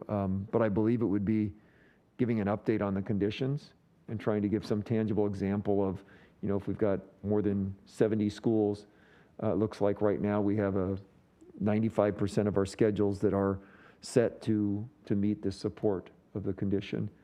And the 5, the remaining ones that we don't have, these are the reasons why. Senior Officer Moore, anything further to add on the measurements? Briefly, I think we'll continue to give updates on progress. So as part of those yearly updates, and we're saying, for example, literacy, we made progress in literacy, and we'll let you know how much. And then part of that will be, and then as the superintendent mentioned, here's why we made progress. Here are the challenges we have relative to the conditions. So I would agree is that we will be dually talking about progress on the metrics as identified, and then also talking about the conditions on a regular basis of how we're making progress. And Director Polly, those conditions will be part of work in division plans and department plans. So we would be able to lift up how that work is going as we're addressing the conditions that we've identified. So you're going to be able to see the relationship between work and then the extent to which we've made progress on a target. So for example, if we're looking at a target and it hasn't moved, then the feedback that we have, what we have built in now though, is we're saying, okay, how well is that strategy working, those strategies, and what's going on with the conditions supporting that? And so that's what we're teasing up a bit more, is that there's times when you can attempt to fully implement a strategy, but if you don't address the conditions, you're wondering what's going on, and a lot of times those are structural issues that are getting in the way, leading to what urban districts tend to see, 1% a year in each area over a number of years, and it's just frustrating. And I think what we're attempting to do is just identify at the beginning things that we need to address early on. That doesn't mean that there is not expectation that we're improving. It's just an acknowledgement that there's some structural things that we need to address in order to get the outcome, the acceleration that we want. So we'll do both. We're going to say yearly targets, and then we're also going to give updates on conditions. And I appreciate that. I hear what both of you are saying. It's just some of the conditions, like to your point, they are so structural and foundational. Yeah. And it's like, well, we're going to get these things, but like, how are we going to get these things? Like some of these problems haven't been solved in like decades in Minneapolis public schools. And some of them are kind of fuzzy too, like slide 29, effective staff, it's like positive organizational climate. So like, how do you attain that? And like, what are we doing, and how are we as a board evaluating if we're doing that or not?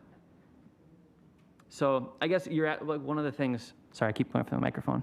One of the things that you said was like, if we have like recommendations or tweaks. And so I would just like to know before we vote on this, like more about like creating these conditions and like your path to be successful at that, because it's like the strategic plan hinges upon those conditions is what I'm hearing you say happening. And so I do feel like I need to know more about that. And you can just take that as it is. But my other question, I have two more questions, is about slide 18. So as an example, you mentioned curriculum in your opening comments, Superintendent Graff. And so I'm just wondering, like, and slide 18 is like the conditions needed for success in academics. So does the literacy curriculum that MPS has purchased, does that count as district approved curriculum? Because it talks about like aligned district implemented or district approved. So I just want to know like what counts as district approved? Yeah, so for, thank you for the question. So the way we're defining district approved curriculum is that we go through a process that requires us to put out an RFP, and it has to be voted on by the board. And this was an extensive process that we went through, I think, in the 2016, 2017 school year. Absolutely. Like I know it was an extensive process, the board vote. I'm just saying like, So that does is, that count as an example? that was approved by the board. That is the adopted curriculum that we have. Okay, cool. And so I guess my question about like that is, and I bring that up because I used to be a teacher in Minneapolis Public Schools. I'm just wondering like, how is that shared with school staff? Or like, how is that expectation at the school level? Like, is it in teacher rubrics or principal rubrics? And like we used to have focused instruction when I was a teacher, and I taught social studies, and like no, well, I shouldn't say no, but like I didn't know any social studies teachers that used it. We didn't talk about district PD. It wasn't talked about in like school level PLCs. So I just want to understand, and I know we spent money on it and there's like training. I just want to understand like how this is different or how it's like supported or it's an expectation, I guess. So I will ask Senior Officer Fearing to speak a little bit about what we're doing to communicate that. But I think there are a number of ways that we look at the implementation, and it's one thing to say this is our approved curriculum. It is another to teach that approved curriculum with fidelity, and then there's also another layer of how we provide the professional development support to be successful in the implementation of it. So I think there are a few things there. I believe most people understand we have an adopted curriculum, and they understand what that literacy curriculum is for our elementary schools. The continuity or the fidelity of that being implemented, I think, is where we get some of the tension, and it's in large part because we need to be very explicit about the conditions that have to be there as well. The conditions around professional development for people, the conditions around this is a priority, and you have to have X amount of minutes that you're teaching it.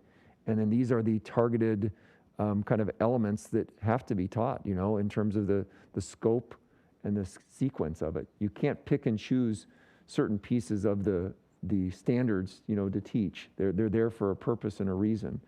So that is a culture shift, Director Pauly. That is something that I've experienced in other districts as well.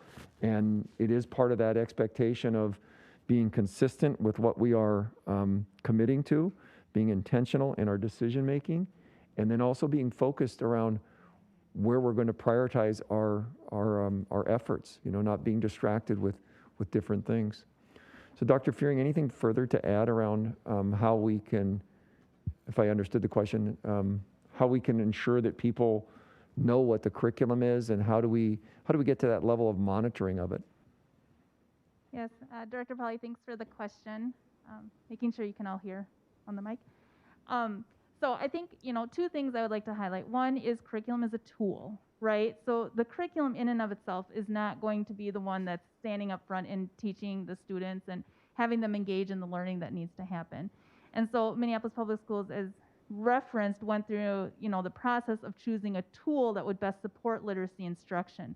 But again, you have to have that balance, and I think what happened currently in the seat that I sit in, reflecting back to what has happened since then, especially with literacy, is that, we brought in a tool, but we didn't have that expectation nor the amount of professional development and the time to be able to work with our educators on how to use the tool the best, right? So it's kind of like, I think about in my car, I have a toolbox just in case I get stuck, right? But I don't necessarily know how to use all the tools in that toolbox, so it doesn't help if I get stuck, right? I have to be able to use the tool, be able to know how to use the tool and use it accurately for me to get out of a situation that could potentially happen. And so that's where we've learned. So once you know, now you need to do better. So I think that's been now the push. So when people say, well, what's different, what's new, is that we are requiring the professional development and the time through our site-based coaches to work with our teachers on how to best use the tool. While that is happening, we're also identifying gaps that the tool may have that we need to then, as a district level, find supplemental resources, but go through the same process of it becoming district approved. Because if you just Google, for example, intervention kits, right, you'll get a million different hits, right? And that doesn't mean those are the best for our students or for our schools or our communities. So it does need to go through a process. We have multiple departments, multiple stakeholders looking and saying, yes, this fits our communities, or no, it doesn't. Fits our learners, fits our classrooms, no, it doesn't. And so in the process of being able to then provide the professional development, have the expectation everyone needs to be using this tool, that's where you identify the gaps. That's where you then identify supplemental resources to then help support. But again, I don't want to take away from the conversation about instructional practices, because when I think about being a teacher, no matter what tool was in front of me, I still had to be able to educate students. And it might not have been the best tool out there, maybe not, but it was still on me as the instructor to be able to look at the standards and understand where students need to be by the end of the year.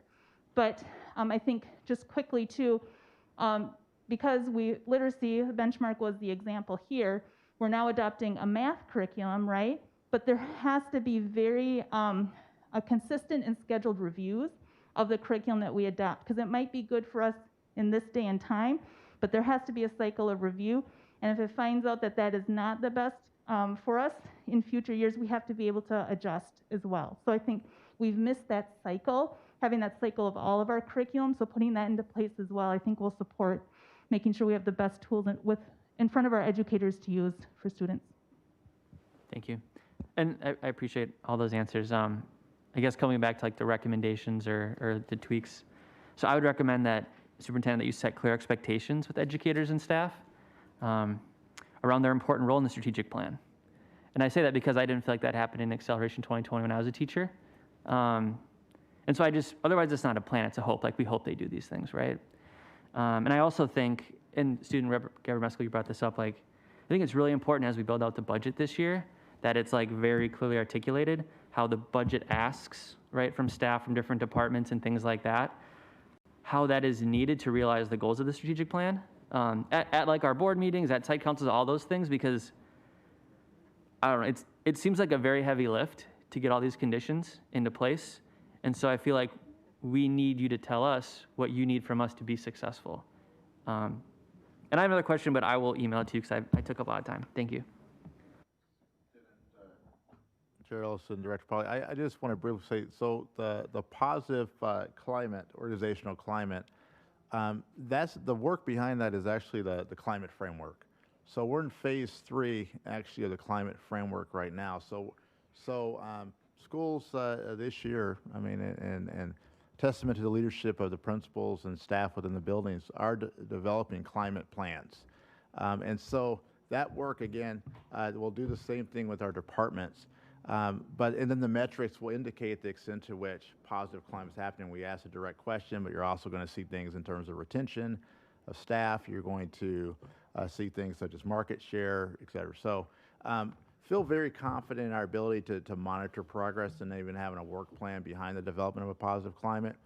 Very challenging work to do, but we do. That was the work that we spent regarding the climate framework, which is extremely detailed, and that's going to really rely on our school communities to commit to having a positive school climate. That's going to mean that our departments are going to have to commit to having positive climates. We've already done, we've done a series of professional developments even with our executive directors to date and directors regarding the climate framework. So we're moving, but that's why we're progress monitoring that. Mm-hmm. Thank you. Director Caprini. Oh, thank you, Chair Ellison. Just a couple things. Did you say that there was a 2% gain in literacy pre-pandemic? Yes. Okay, I just wanted to be clear on that. And then I wanted to also, I appreciate this conversation a lot, but there was, where is it? Stronger systems of accountability for staff in the way of someone, how can I put this? Staff that, inexperienced staff. Doesn't matter if you're a teacher, ESPA, or whomever you are. I really appreciate that that's something that we're taking a look at, because I have so many memories of people in buildings that didn't have that kind of support surrounding them, and ultimately kids suffer. One specific example is, this was prior to me getting on the board, a teacher, not in any of the schools that my kids attended, was struggling with reporting some information. And no one was there to really help that person figure out, you know, is there something going on in their life, or is it just that it's too much work, or do they know what they are supposed to do? And ultimately that person just no longer worked at that school. And so that, I thought of that experience, that story when I was reading that part about supports in place. And then the other thing that, where is it? There was a dollar amount mentioned about secured funding, and I wanted to make sure that I got that number correct. I didn't write it down because I didn't hear it. I think it was Goal 3, effective staff, strengthening pathways and reducing barriers, something about secure funding. Yeah, thank you, Director Caprini. Chair Ellison, if I could have Senior Officer Sullivan speak to that. I think it was in reference to the pathway grant that we received to support our internal programming for staffing. Thanks. I just missed the dollar amount because I'm aware of the pathway, but I didn't get a chance to write that down. Yeah, Director Caprini, as you heard at the last board meeting, our lobbyist, Josh Downham, talked about money from the state, specifically looking at recruiting and retaining teachers of color. Mm-hmm. As part of that, we as a district applied to two different grants, and we were able to get close to 1.5 million, about 750,000 for both the high school pathway and another 750,000 close to for our residency program. Okay, yeah, I missed that at the last meeting, I guess. Thank you. But there was one other thing, and now it's kind of gone off to the left a little bit. It's a small thing, but I will let someone else speak, and then if it comes back to me, I'll cue in. Thank you, Director Caprini. Director Inns. Thank you, Madam Chair. I appreciate much of what we have here. I think it's first I just want to say, like, I think it's really good work, and I really appreciate all the work that the staff has done, and that I believe the board's been working on in the last few months on this, Madam Chair as well. You know, I think that for a long time we've been sort of in this nebulous world where we haven't really been operating under a strategic plan. We've had the priorities, but now we have, you know, we're close to getting a final draft, I think, of a plan that's going to be useful for us and functional in the same way that a lot of what we've done on the board in the last few years, starting with the board priority statements and, you know, with the budget, for example, and then moving forward in that way. I think it's using that same model is going to be really effective. And I think the conversations we've been having over the last couple of months have been really helpful in establishing what we have in front of us now. The comment that Senior Officer DeVette, is that right? Senior Officer DeVette made with reference to Senior Officer Moore about just naming, you know, this explicit sort of anti-racist work that we're doing, the explicitly talking about student wellness, culture, also academics, right? That's our number one goal. And, you know, I think about the EDIA as well and how that's embedded into our practice. And I just want to give a nod to the previous board that passed that policy and how functional it's been for us as we've moved forward and the way we've been able to use it effectively. Sometimes we forget about, you know, the work that's been done previously that's effective and helpful. I wasn't on the board when that policy was passed. But I do want to recognize, I don't know if it was Director Asbury was really instrumental in the passing of that, but I just want to recognize her and some of the other board members that were instrumental in that policy. That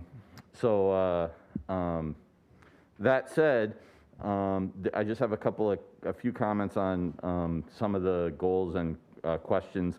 I did also want to say thanks to Director Pauly for his comments. I think some of the stuff he talked about is really important, and we've talked about that a little bit. I've referenced sort of how do we make what we want on the board actionable in our budgets and on the school level as well, and how do we get that consistency throughout the district. And I do see that change in culture and acknowledgement of like we're trying to get people to understand district-wide, system-wide, what our goals are. And having this plan is helpful for that, I think. I'm going to go backwards a little bit and just start. I have just a couple of questions, and I have a lot of esoteric questions that I'll just leave for another time. Goal 3, when we talked about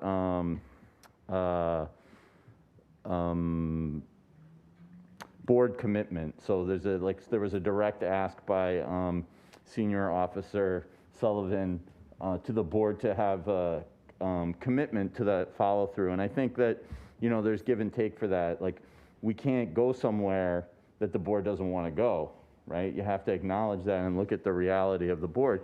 And the same thing in negotiating. And the largest group of our employees, and we've talked about how this is an organization that is really basically people, right? Whatever our operating budget is, what percentage of it is staff salaries? I don't know what it is, but Superintendent Graff likes to mention it from time to time. And then what percentage of that is teachers and ESPs, right, in our building? And so whatever changes we're going to make and whatever policies we're going to pass, they have to focus on our teachers, right? That's the number one way that we're going to bring about change in our system.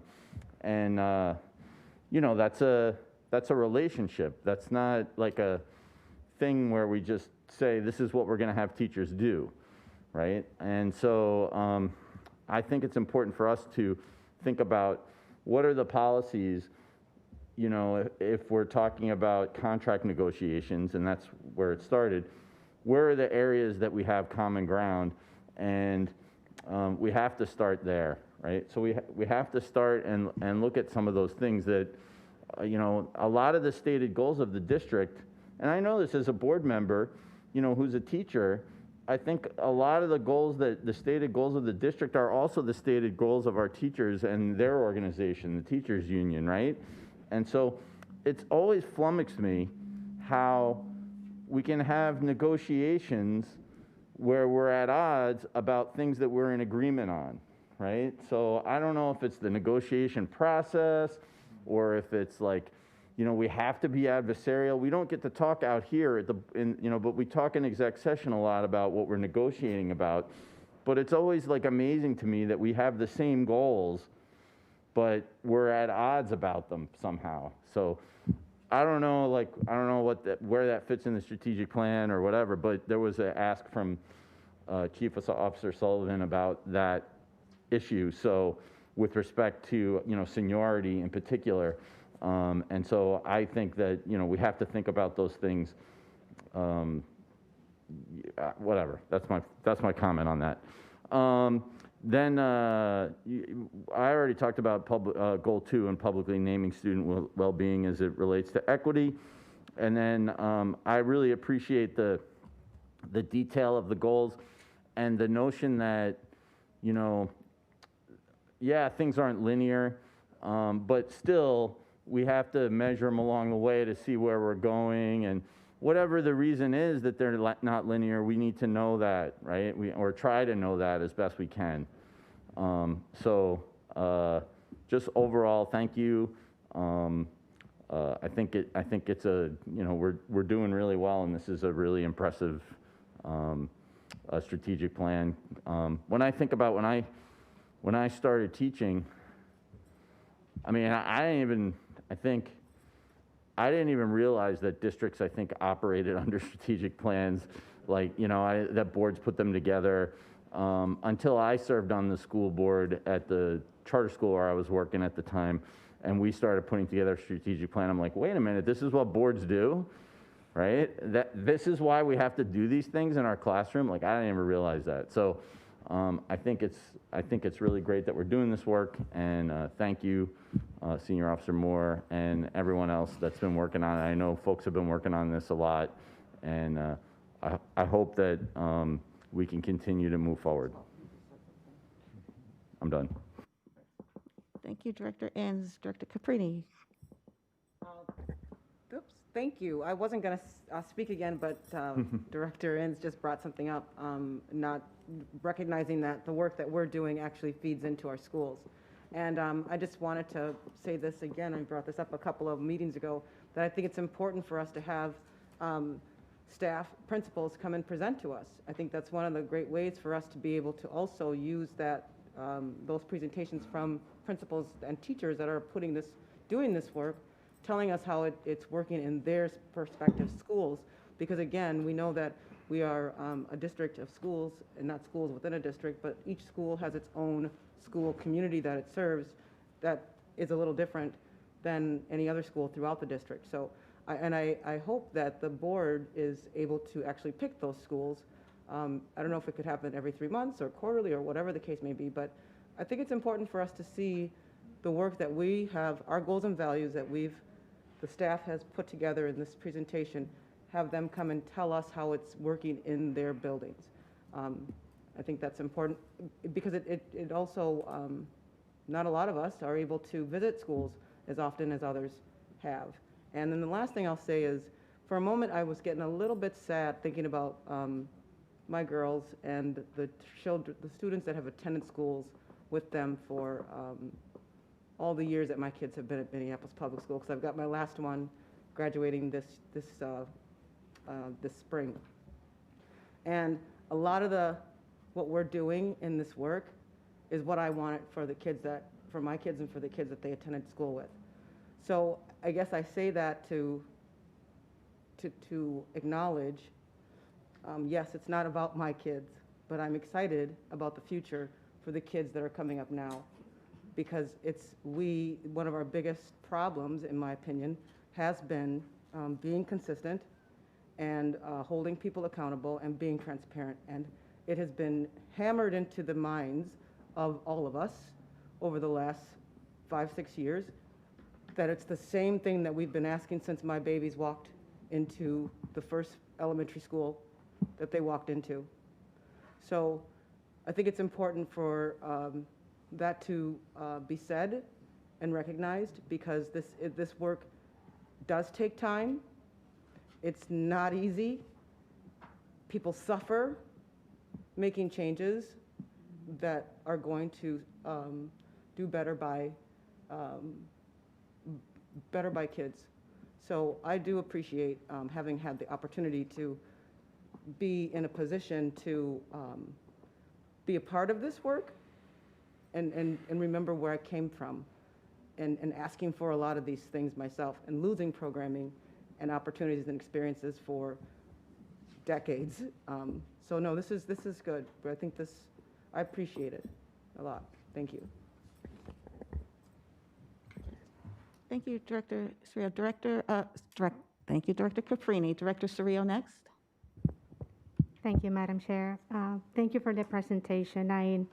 I totally agree with the comments that previous director had mentioned, and just wanted to mention briefly as well when it comes to accountability and how should progress and success be measured.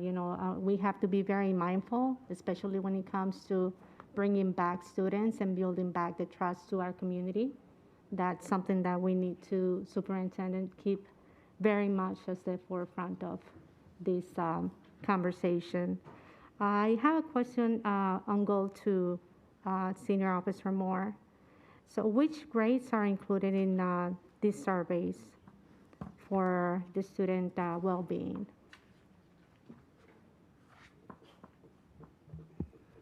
First of all, which races are included? So that would be your traditional What group. grades? Oh, what grades? Oh, okay. I think traditionally, I think through grades 4 through 12. 4 through 12? 4 through 12. Yeah, and just from a best practices standpoint, Director Cirillo, Chair Ellison, Superintendent, typically once you go below grade 4, then you're having to use observational tools. I mean, again, those types of surveys aren't as valid, reliable if you go beyond a survey tool. So grades 4 through 12. Thank you. And in the ideal world, what would it take for us to get 90% of students to be proficient in literacy? In an ideal world, I'm going to look at I just feel that our standards are a little low. That's my feeling. Yeah, in an ideal world, I think consecutive years of gains. I mean, so if you think about building a system, and if we get to, say, 24, 25, 25, 26, and we start seeing 5 percentage points, and you start getting your 5s consistently, well, that to me is that you have your systems of support, and now the system's operating the way it needs to operate, and so you can move towards that. It certainly can't happen overnight, and I hear you 100% when, as we were, as a leadership team, Superintendent, looking at the targets, I'll say we were uncomfortable as we were discussing the progress of change.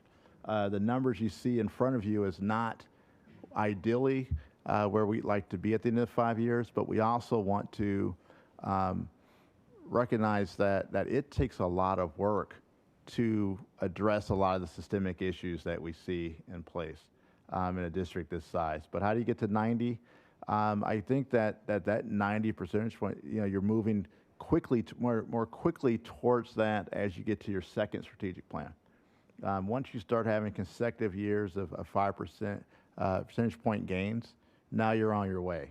But again, typically you're going to see, as you're building these systems, 0, 1, right? Again, pre-pandemic, we had 2 percentage point, 2. When we looked at the FAST, we were in line for 3 to 4. If you're able to get consecutive years of 5s, now your system's operating. And then that's the difference. If you have 5 consecutive years of 5s, now there's a 25 percentage point increase. That's exciting. And so I think it's possible, but I think that this is the hardest work that we can ever do, which is you're building infrastructure. You're trying to get to the point where the system's operating in best practices and moving beyond. Again, we've talked about pockets of success. You've got to get everyone aligned. You've got to get everyone moving the same system. We talk about owning the plan, right? Students owning the plan, principals owning the plan, everyone working together here. So I think it's doable. I think it's a lot of work, and I think that we'll be able to see how close, to what extent can we get to 90 once we get to 23, 24, and we start seeing the progress that we're making. I think that'll feel a bit more attainable, but 90 is certainly, that is certainly a number. And I will say one of the things just regarding proficiency rates, one of the challenges you have when you're looking at students becoming proficient is you've got to get the significant number of students that are multiple grade levels below in the system to have consecutive years of success. So some of our students, it's going to take them 3 years, 4 years of our best work to get them proficient. That's the challenge, and not to get too technical, and I can show you some really cool graphs, but that's something that our team looks at. But if you have 50% of a population that are more than 2 grade levels below, okay, you've got to get those students having the best teaching, the best supports, 3 consecutive years in a row. And that's a system approach. I mean, you have to have that pathway of excellence every year for students. You can't afford for those students to fall behind. You have to be able to, when those students are having challenges, and we all have periodic challenges in terms of our social emotional challenges, then you can't have that year be a throwaway year, right? You have to be able to, students struggling, then there's some support, student supports for them, be it in a classroom, be it mental health supports, be it out of school activity. You have to have all those pieces working to get to a 90. There's no district, there isn't any district in the United States that's at 90% proficiency in literacy and math. But do I believe that it can be done? It can be done, but it takes a lot of collective commitment, and certainly the conditions that we're identifying are the same conditions that get in the way of districts across the United States of America getting to 90. There are structural issues that reinforce outcomes that we see every year, and as a board, you showed the leadership with the Comprehensive District Design. You pulled apart some structures and layers that got in the way. But the reality is that we need more teachers of color, right? We need to have our systems of support in place. We need to have, as Senior Officer Fearing, consistent teaching of curriculum and interventions. I mean, all those pieces have to be in place and have that commitment over multiple years. So I think we can get there. Thank you. Do you know by any chance the percentage of students are receiving reading interventions outside of the core classroom? I don't have that number, Director Cirillo. Okay, I'll follow up with an email Absolutely. on that. And also, lastly, I do have more questions, but I will email them so I can get those answers. Just, I'm just curious, why is it that we couldn't set like a higher percentage when it comes to the discipline gap? Like, for example, why couldn't we set like 0, have a very high expectation into what is it that we could do? Yeah, Chair Ellison, Superintendent Graff, Rosillo. I mean, I think, again, when we looked at setting these targets, one of the challenging pieces, you're looking at past trends. And so we have not significantly closed the gap in terms of disproportionality. Since I've been in the district, we've done a phenomenal job in reducing our suspension rates. We are one of, again, across the United States, our suspension rates are the lowest in the nation. I mean, we're going to be, the disproportionality has not moved. And you talk about underlying conditions, the group we're talking about that's really contributing to disproportionality, as you look at students who have been suspended multiple times, right, as you look at the multiple suspensions, those are students that are more low income and tend to be Black and brown children.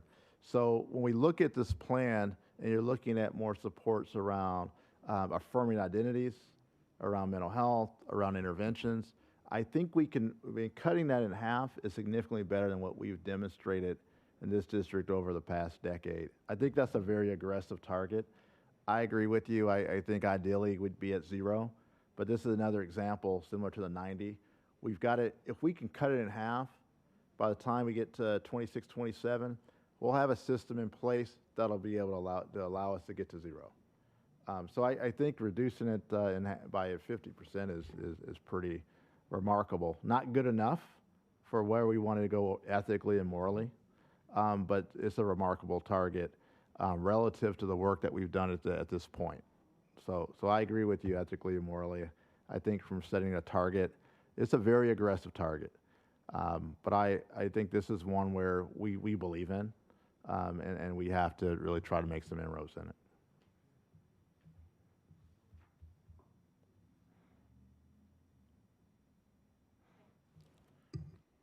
Thank you. I see you, Director Inns, Director Arneson. Anybody who hasn't spoken, I think that's just you, Director Jordan. Are you okay with what you're seeing? Just, yes? What'd you say? Are you okay with what you're seeing, what staff has presented? Yeah, for sake of time. Okay. Just real quickly, looking at the time, Director Inns, I'm going to... Quick. What is it? Just one simple question for Chief Moore. Go for it. Oh, sorry. Chief Moore, I'm just wondering what percentage of students in the district right now have been in the district, have never been somewhere else? They've only been at MPS. Do we have that data? Yeah. Director Enns, I hesitate to give that number off the top of my head. I have a number, but I want to check and give you that number. I mean, I do know we did a study 4 years ago and found that with our African American student population, at the end of 5 years, retained 50% of them. So we have significant mobility. A lot of that is that we have interrupted schooling because of the number of charters that we have in our district. You see a lot of movement, in particular students that go in and out of charters year one, they come back to Minneapolis. And again, I shared before, we lose about a half a grade level every time students change from Minneapolis to a charter and they come back. But that is one. Would you say probably it's below 90%? Oh, absolutely, it's below 90%. Yeah, okay. Yeah, absolutely. Thank you. Director Arneson. Thank you all here for tonight. I just want to say what I like. So what I like about this is that that we've linked the goals to the strategies and the conditions, and that it's so explicit. I think that these things aren't new, particularly if anyone's hung around our schools and policy before. None of these things are new or surprising, but I think it's really helpful that we took the time and effort to connect them very explicitly to our goals and our metrics. And I like that this is a rather than naming a metric or a target for each year, I like that we are going with the total for 5 years, giving us the flexibility to evaluate and monitor and change. And what I particularly, especially like, I think this provides the opportunity to elevate all of these topics to be the center of conversation in our district for the next 5 years, and in particular for our board, that we have the opportunity here to lead that discussion. I think there's what I'm hearing, kind of the theme I'm hearing, is there's an opportunity for the board to continue to structure our meetings around these goals and around these metrics so that we can kind of monitor and adjust and adapt. And I've heard this brought up already, and for the sake of time, I don't necessarily need an answer to this, but we note that a few of these conditions are really outside of our control and or completely dependent on other people, and also completely unknown, right? Like funding. None of us can say we know exactly what's going to happen in 4 years at the state, right? Like there's things just outside of our control.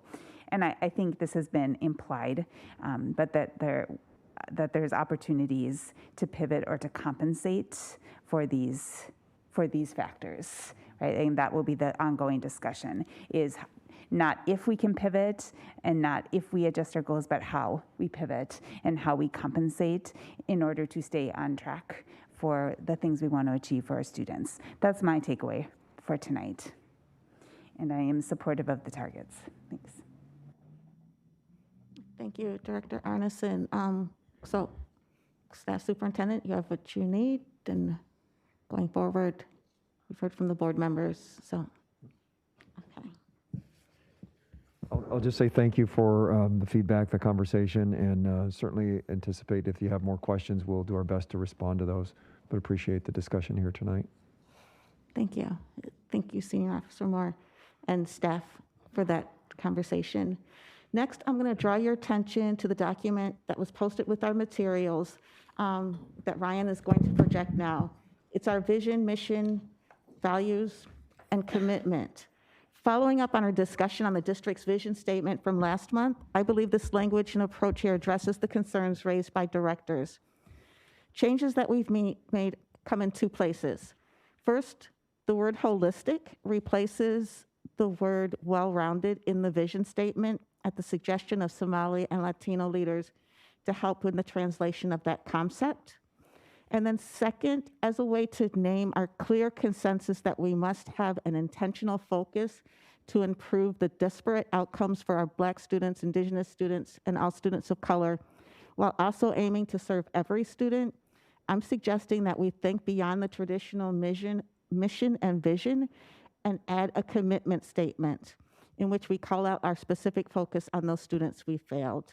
I believe these changes will get us to where we want to be. And I welcome any feedback on this or any suggested change you might have in the form of an amendment. Looking at the time, If you want to see any changes on mission, vision, commitments, we approve the values, plan on bringing an amendment forward when we vote on this at a future meeting.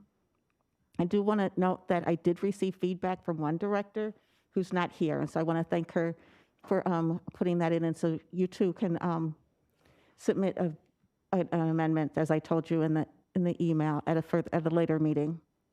Next, I'm going to turn it over to Superintendent Graff to share an update on the Student Board Representative Program. Superintendent Graff? Thank you, Chair Ellison. Directors, as you know, Student Representative Deborah Meskel is our 7th student we've had in this position as a student representative. And she certainly had a unique experience with her spending at least half of the year in virtual meetings, fully virtual meetings. And I will just say to you, Student Representative Deborah Meskel, you've done an outstanding job here at the meetings, serving in several significant committees and work groups, and certainly know that the outcomes that we have from those committees were improved by your participation. So I want to publicly acknowledge that and thank you. But perhaps one of the most lasting contributions that she's made from her time here with us will be her feedback that led us to this update to the model, a recommendation to adding a second student to our student representative program. And I know that in processing with Student Representative Deborah Meskel and evaluating the program, we believe this approach is really going to expand student voice and representation, as well as it will adjust the workload to be much more manageable at the level that it requires, as well as addressing the isolation that comes from being the only student representative on this dais here. So after we have an extended application process that we're creating with this new model in place, and we'll have 2 students who will be selected through our process that is led by the citywide student leadership board, and they will plan to have them join the board in February of 2022. So again, this new approach really does provide us an opportunity to build in some structural geographic representation, as one student will be selected from a school in the north half of the city and one from the south half. And the students will then be able to rotate, depending on their schedules, the months, as the primary rep will sit up here on at the dais and speak during the meetings, and then the other student will have either expected to attend in the audience or watch the meeting virtually to stay current with things. And of course, we'll have the position now occupied by Ryan Strack supporting this and providing those regularly scheduled meetings and other duties to the position. So I wanted to bring this to all of your attention and acknowledge again my appreciation and support for Student Representative Deborah Meskel's participation, voice, and ultimately her thoughtful consideration to how we can improve and lift up this position in Minneapolis Public Schools. And so with that, we will have our application opening up this week, and we will be sure to share it with board members so you can help promote that in our district. So thank you again for all of your leadership, and thank you, Chair Ellison. Superintendent, and especially thanks to you, Student Representative Deborah Meskel, for that great idea. As Superintendent Graff said, we were in virtual meetings the first half of the year, and so now that you're leaving, I feel like we haven't been together long enough, and it seems too soon to see you going, but thank you so much for all the work that you've done this year. Really appreciate it and look forward to seeing you next month. For our final item, I'm going to ask Ryan to project what directors shared for their initial interest. And I only want to take like 5 minutes on this, folks. Over break, please note the places where we need someone to fill in and those where we have too much interest. As always, we will vote on these assignments at our annual organizational meeting in January. So.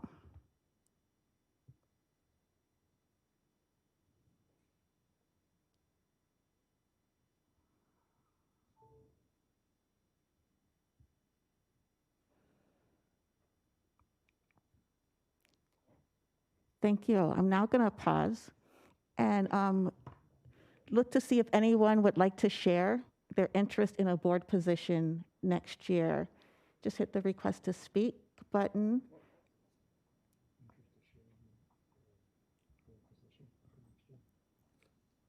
I will, go ahead, Director Caprini. I want to make sure I'm clear. I wanted just to make sure I'm clear on what you said. I didn't hear Okay. very well. Sure. On the board committee, just right now, anybody who's interested in board leadership position next year, if you want to share, if you're interested, if you don't know, we're going to vote on it. Yes, in I do our know. organization. I'm interested Okay. in continuing as finance chair. And should I go on with the rest or just okay, finance chair? I'm good. Okay. Finance chair. Thank you. I am interested in continuing as chair of the board. I'll be looking forward, asking for your support next month, January. Director Arneson? I'm interested in remaining vice chair. Thank you. Okay. Anyone else? Going once? If you are interested in this, we do have our clerk position. No one has indicated interest in our clerk position. We will have time to say whether you're interested in that or any other positions on the board and our January organizational meeting. So, thank you. That's it. That's all I've got for tonight. We'll vote on at the January 11th meeting. Our meeting is adjourned unless anyone has any. Okay. Our meeting is adjourned for this evening. See you next year. Thank you. Happy holidays.